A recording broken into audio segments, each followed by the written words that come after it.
Good morning, guys! Pupunta kami ngayon sa bukid para bumili kami ng paborito kong ulam. Eto nga pala, guys, ang pamangkin ko, siya yung nag-drive sa akin. Bali ngayon, siya yung magiging yaya ko.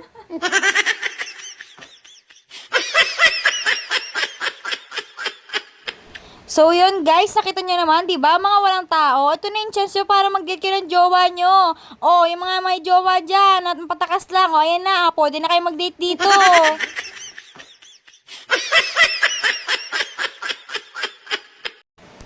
Gustuin ko man pumunta dito na may ka-date, hindi ko magawa kasi wala naman akong forever. Patay na to eh.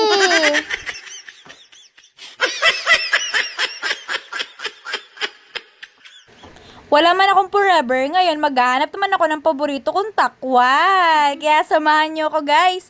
Maghanap tayo ng takway at lulutuin ko ngayon. Kasi malapit na ako umuwi sa Taiwan, mauuwi na ako, wala pa rin akong mahahanap na takway. Inubos kasi yung takway ko sa probinsya eh.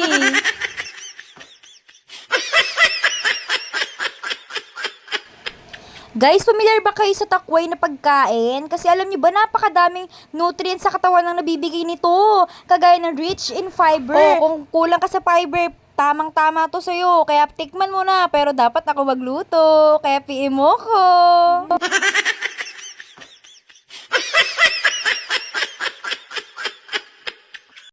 So yon, ang fiber guys, siya yung tumutulong para tumunaw sa mga kinakain natin. Kaya tamang-tama ang ulam na to kasi sa mga nag-diet dyan, o ito, fit na fit sa inyo to, kaya kainin nyo na. Try nyo iluto sa bahay nyo. Oh my God! Wow! Additionally guys, hindi lang fiber na tutulong nito. Meron ding vitamin B, vitamin E, at potassium. Kaya tamang-tama talaga ang gulay na to para sa'yo. Kung hindi man kayo pamilyar, kindly PM me para sa ingredients at kung paano to lutuin.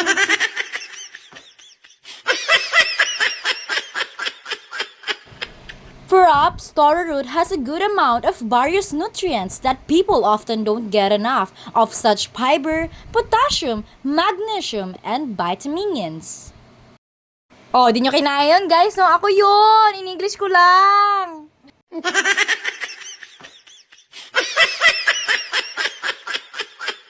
Sa hinahaba ng nilakbay namin guys, nakarating na rin kami dito sa Sentera Village. Ang ganda ng mga bahay no.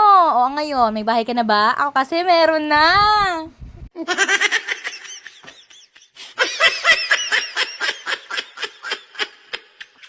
Hi guys, wala kami nakapatakway. Nakakadismaya naman. Puro mga saradong tindahan. Ayoko na.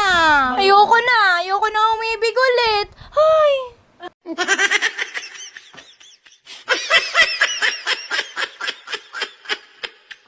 Napakaganda ng tanawin, guys. Nakikita nyo, no? Sobrang maganda tingnan. Parang ako. Like the view.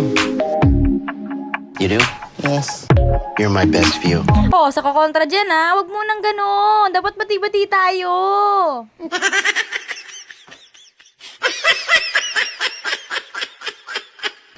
Sad na talaga ako, guys. Wala kami napatakwa. Anong gagawin ko? Uuwi na ako lahat-lahat. Di pa rin ako nakakakain ng takway. Hay!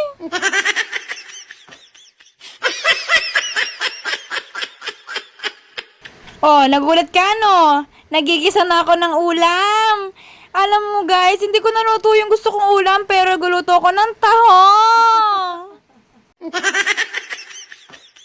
Sa mga gusto matuto magluto dyan, ang ginawa ko, ginisa ko muna mga sibuyas, kamatis, bawang, at sinunod ko yung sayote. Mekos-mekos mo lang yan. O yan, di ba? Kapag lumambot na, tsaka mo yan ilalagay yung tahong, pero ngayon hindi pa kasi matigas pa. Huwag matigas ang ulo.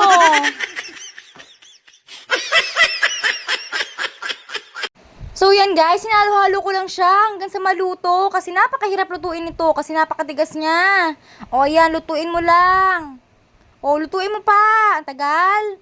Yan, niluluto mo na. O, sa mga di makapaghintay dyan, huwag nyo i-skip. Matuto kayo matuto. Matuto kayo maghintay.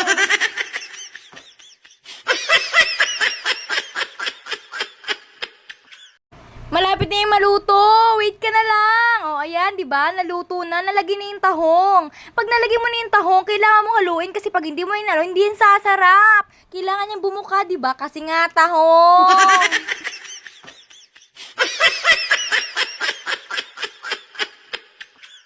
Oh, wag kayong mga double meaning ha. Bawal to sa mga green-minded. So, yan na yan guys. Wala man lang takway ko. Ito naman alternative na ulam na gusto ko. Ayan, hihintayin mo na lang siyang maluto. Halo-halo ka lang dyan. Ngayon, para maluto yan, kailangan silang bumuka kasi para malaman mo, naluto na. Wag makulit.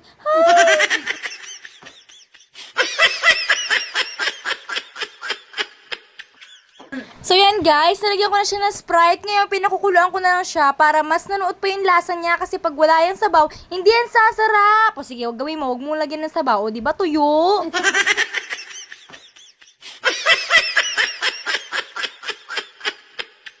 Pistilan guys! Masipag pala pamangkin ko. O ayan o. Nagmamap siya. Ang kalat kasi ng mga pusa niya guys. O ayan. Pero guys, pagod na yung kakadrive. Wala man lang yung ano. Pero maganda pa rin yan guys. O, ayan na. Tahong!